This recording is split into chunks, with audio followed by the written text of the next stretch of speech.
दोस्तों, आज हम एक्सप्लेन करने वाले हैं हाल ही में आई साउथ मूवी जय गणेश को, जिसमें एक अपाहिज आदमी का दिमाग देखकर आप लोग भी चौंक जाएंगे। अब आप वीडियो को भी लाइक कर दीजिए। हम चलिए कहानी शुरू करते हैं। तो मूवी की शुरुआत में हमें नारायण नाम के आदमी को दिखाया जाता है, जो पार्वती नाम के लॉयर से मिलने उसके पास आता है। यहाँ पार्वती नारायण को बताती है कि आपके बेटे के केस में हमें बहुत प्रॉब्लम आ रही है, क्योंकि वो जब अपने काम पर जा रहा था तो उसके बैग में ड्रग्स थे, जिसे पुलिस ने स्मगलिंग के जुर्म में रंगे हाथ पकड़ा है। इसलिए पुलिस आपके बेटे को बेल देने के लिए मना कर रही है, जिस पर नारायण उसे कहता है कि मेरा बेटा ऐसा कोई काम नहीं कर सकता। वो तो अपने कॉलेज की पढ़ाई के साथ साथ फूड डिलीवरी करने का पार्ट टाइम काम करता है, ताकि हमारे घर का खर्चा निकल सके। और उसे तो बिल्कुल भी पता नहीं है कि उसके बैग में वो ड्रग्स किसने रखे हैं। अब आप ही हैं जो मेरे बेटे को बाहर निकलवाने में मदद कर सकती हैं। तब पार्वती नारायण को हौसला देने लगती है कि मैं और मेरी टीम जल्दी आपके बेटे को जेल से बेकसूर बाहर निकालेंगे। हम पूरी कोशिश कर रहे हैं। अब रात होने के बाद पार्वती के पास किसी जय गणेश नाम के आदमी का मेल आता है, जिसमें उसी लड़के के केस की डिटेल थी कि उस लड़के के बैग में ड्रग कैसे आया और किसने उसे फंसाने की कोशिश करी। जिसके बाद पार्वती अपनी पूरी टीम को बुलाकर इसके बारे में बताने लगती है कि मुझे किसी अनजान आदमी से मेल आया, जिसने उस लड़के को बचाने के लिए कुछ एविडेंस भेजे हैं। इस पर पार्वती का एक टीम मेंबर उस मेल को भेजने वाले के बारे में पूछने लगता है। तब पार्वती कहती कि मुझे खुद उस आदमी के बारे में नहीं पता, मगर इस एविडेंस से हम उस लड़के को बेगुनाह साबित कर पाएंगे। अब घर पहुंचने के बाद पार्वती साइबर में काम करने वाले उसके दोस्त से उस मेल को कहां से भेजा गया है उस जगह का पता लगाने को कहती है। वहीं दूसरी तरफ हमें गणेश नाम के लड़के को दिखाया जाता है, जो किसी कंपनी में ग्राफिक डिजाइन का काम करता है और वो सबसे छुप के हैकिंग भी करता है। गणेश का बहुत पहले बाइक एक्सीडेंट हुआ था, जिसमें उसकी दोनों टांगे टूट गई थी और इसी वजह से वो अपाहिज हो गया है और हर जगह व्हील चेयर से जाया करता है। खैर, अब सुबह होने के बाद गणेश अपने पिता की बाइक रिपेयरिंग की दुकान पर जाता है, जहाँ किसी की गाड़ी की मदद से वो अपने ऑफिस पहुँचता है। फिर वहाँ से उसका रिसेप्शनिस्ट उसे कंपनी में आई नई मेंबर से मिलवाता है, जिससे मिलने के बाद वो वहाँ से जाने लगता है। अब वो लड़की गणेश के बारे में उससे पूछती है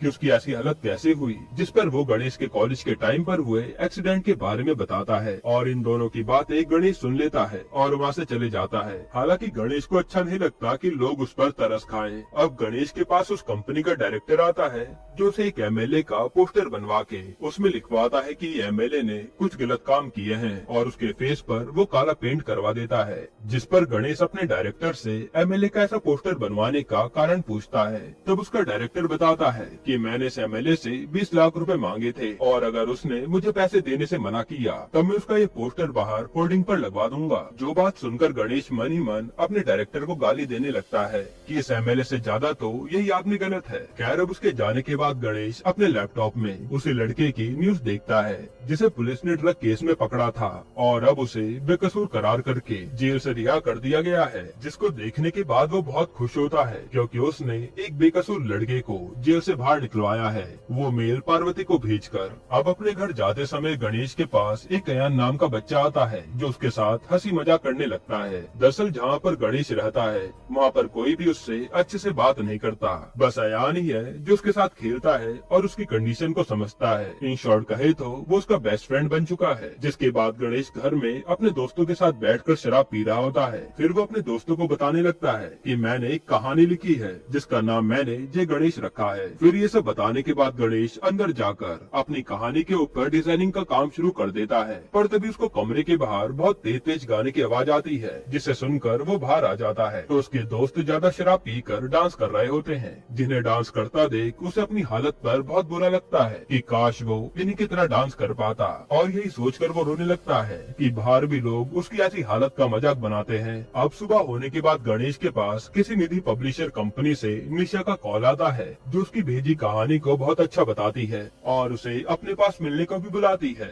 जिसके बाद गणेश उसकी बताई जगह पर पहुंच जाता है और अंदर जाने से पहले उसकी व्हील चेयर पलट जाती है और वो नीचे गिर जाता है। वहीं उसे गिरता देख निधि नाम की लड़की उसको उठाने आती जाती है, जो गणेश को उठाने के बाद यहाँ आने का कारण पूछती है। गणेश उसे बताता है कि मुझे निधि कंपनी से कॉल आया था, जिन्हें मेरी कहानी बहुत अच्छी लगी और उन्होंने मुझे इस जगह पे मिलने बुलाया है। तभी वहाँ निधि की माँ आती है, जो निधि को बताती है कि इसकी कहानी बहुत अच्छी है और जब तुम भी उसे पढ़ोगी तो तुम्हें वो बहुत अच्छी लगेगी। इस पर निधि अपनी माँ पर ही गुस्सा होने लगती है कि ऐसे किसी की भी स्क्रिप्ट पढ़ने का मेरे पास कोई फालतू टाइम नहीं है और आप भी इन सब में मत पढ़ो, जिसकी बातों से गणेश को बहुत बुरा लगता है। पर निधि की माँ उसे अपनी आगे की कहानी यहाँ छोड़कर जाने को कहती है और वो देने के बाद वो वहाँ से अपने घर आ जाता है। वहीं दूसरी तरफ हम देखते हैं कि अयान का पिता एक एमएलए है जिनका नाम प्रसाद है और उसकी पत्नी ने उससे डिवोर्स लेकर किसी और से शादी कर ली है। इसलिए आज एमएलए अपने बेटे अयान को अपने साथ मूवी देखने को ले जाने आया होता है, जिस पर उसकी एक्स वाइफ कहती है कि तुम अयान को टाइम पर घर छोड़ जाना।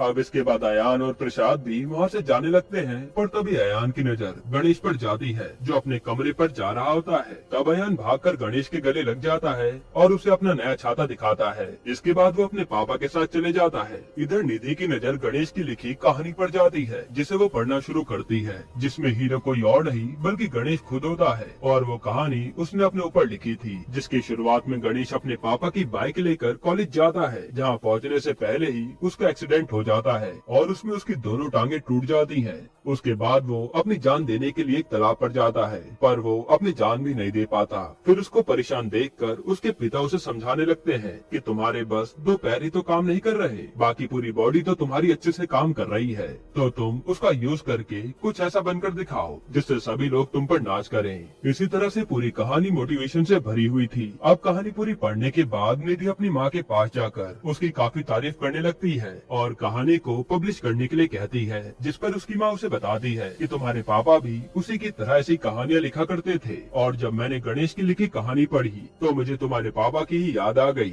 जैसे ये स्क्रिप्ट तुम्हारे पापा ने लिखी हो। इसके बाद निधि अपनी माँ को कहती है कि हमें इस कहानी को पब्लिश करना चाहिए, इसलिए आप गणेश को कॉल करके बुला लेना। वहीं दूसरी तरफ हमें लॉयर पार्वती को दिखाया जाता है, जो गणेश का पता लगाकर उसके पास पहुंच जाती है और उसे हाल ही में पॉलिटिशियन के ऊपर लगे रेप केस की गलत वीडियो के बारे में बताती है। फिर वो गणेश को उस वीडियो को हैकिंग के जरिए डिलीट करने के लिए कहती है। साथ ही वो उसे अपलोड करने वाले इंसान का भी पता लगाने को कहती है, जिसके बदले में उसे काफी पैसे भी मिलेंगे, लेकिन गणेश उसका ये काम करने को मना कर देता है। अब अगले दिन गणेश कहीं जा रहा होता है, जहाँ उसकी मुलाकात निधि से होती है और वो उसकी कहानी की तारीफ करने लगती है। वो उसे बताते हैं कि मैंने भी एक कहानी लिखी है, अगर आप चाहो तो मैं आपकी कहानी के साथ मेरी कहानी भी कॉलैब करके पब्लिश करना चाहती हूँ। जिस पर गणेश उसके साथ कॉलैब करने के लिए मान जाता है और वहाँ से चले जाता है। इसके बाद गणेश और निधि दोनों साथ में बैठकर उस कहानी पर काम करने लगते हैं और जैसे ही वो बुक प्रिंट करवाते हैं, उसके पहले दिन में बहुत सारी कॉपी सेल हो जाती हैं, जिसे पढ़ना लोग काफी ज्यादा पसंद कर रहे थे। अब गणेश फ्री टाइम निकाल कर न्यूज देखने लगता है, जहाँ उसे पता चलता है कि शहर में चोरी बहुत ज्यादा बढ़ती जा रही है और चोर ग्रुप में मिलकर सब चुराते हैं। पुलिस वाले भी उन्हें पकड़ नहीं पा रहे थे, तो गणेश उन चोरों के बारे में पता करने लगता है, जहाँ उसे उनकी अगली चोरी कहाँ होगी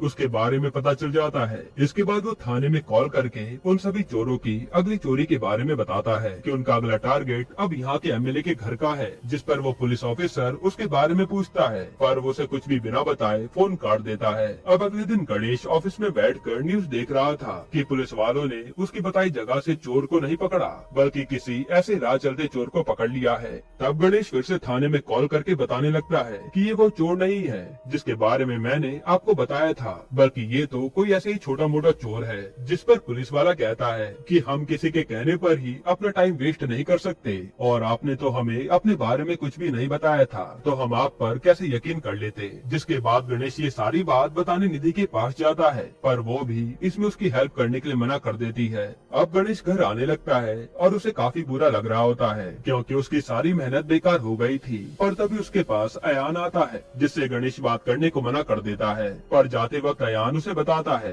कि आज मेरा बर्थडे है, इसलिए वो उसे अपनी बर्थडे पार्टी में इनवाइट करता है। इसके बाद गणेश को ना चाहकर भी अयान की बर्थडे पार्टी में आना पड़ता है, जहाँ प्रसाद उसकी इंसल्ट करने लगता है और उसकी तरफ देखकर कहता है कि कुछ लोग तो ऐसे भी होते हैं जो बिना बुलाए पार्टी में आ जाते हैं। तब इतनी इंसल्ट होता देख गणेश वहाँ से बाहर आ जाता है, लेकिन तभी उसके पास अयान आता है, जिसने सुपरमैन वाले कपड़े पहने होते हैं। वो गणेश से अपने बर्थडे गिफ्ट मांगता है और उसकी पॉकेट चेक करने लगता है, जिसमें से उसको एक बबल गम मिलता है और अयान उसे अपने बर्थडे गिफ्ट समझकर अपने पास ही रख लेता है। यहाँ पर ये दोनों साथ में हंसी मजाक भी करते हैं, पर तभी गणेश के पास निधि का कॉल आता है जो उसे बताती है कि हमारी लिखी कहानी को एक डीलर खरीदना चाहता है, इसलिए कल हमें वहाँ जाना होगा। पहले तो गणेश उसके साथ जाने को मना करता है, पर निधि के फोर्स करने पर वो उसके साथ चलने को मान ही जाता है। तभी एक कार बैक होते समय गणेश की व्हील चेयर पर टक्कर मार देती है और गणेश की नजर उस कार में लाल कपड़े पर जाती है जैसा अयान ने पहना था,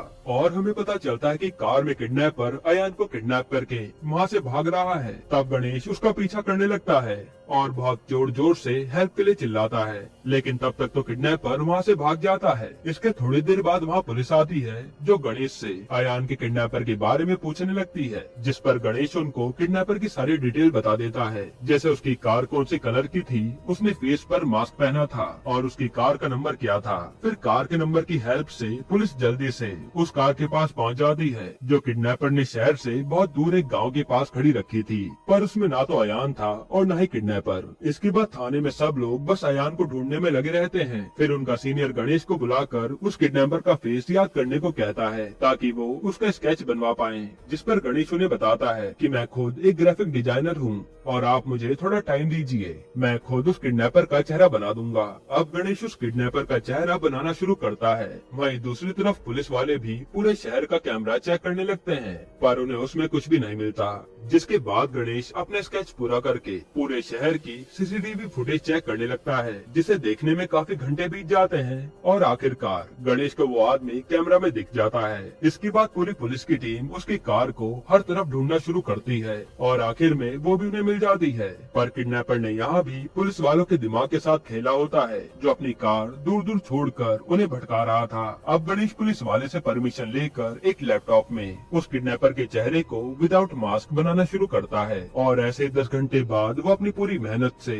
उस किडनैपर का चेहरा बना भी लेता है। वहीं दूसरी तरफ एफएम रेडियो के पास उसी किडनैपर का कॉल आता है जो उनके जरिए पुलिस से बात करता है। वो उन्हें अपना नाम मोहन सेल्वराज बताता है और उन्हें कहता है कि मैंने ही एमएलए के बेटे को किडनैप किया है, क्योंकि उस एमएलए की वजह से आज मेरी फैमिली मेरे पास नहीं है और अब आपके पास केवल 12 घंटे हैं। इसके बाद उस बच्चे का दम घुटने से मौत हो जाएगी और ये बताकर वो फोन काट देता है। अब एक पुलिस वाली मोहन के बारे में पता लगाने लगती है और शॉकिंग बात तो ये थी कि गणेश ने भी बिल्कुल उसी का चेहरा बनाया था। जिसके बाद सीन फ्लैशबैक में जाता है और हमें मोहन सेल्वराज के बारे में पता लगता है कि वो पहले किसी अनाथ आश्रम में बड़ा हुआ और वहाँ से निकलने के बाद उसने शादी कर ली जिनकी अम्मू नाम की बेटी हुई, और बड़ी होने के बाद अम्मू को यूट्यूब में व्लॉगिंग करने का काफी शौक था, जिसमें मोहन भी उसके साथ वीडियो में आया करता था। वहीं इनके घर के बाहर एक कूड़ादान था जहाँ से बहुत गंदी बदबू आती थी, जिसकी वजह से अम्मू और उसकी माँ की तबीयत खराब होने लगी थी। उनकी ऐसी हालत देख मोहन ने एमएलए को इस कूड़ेदान को हटाने के लिए कंप्लेन भी करी,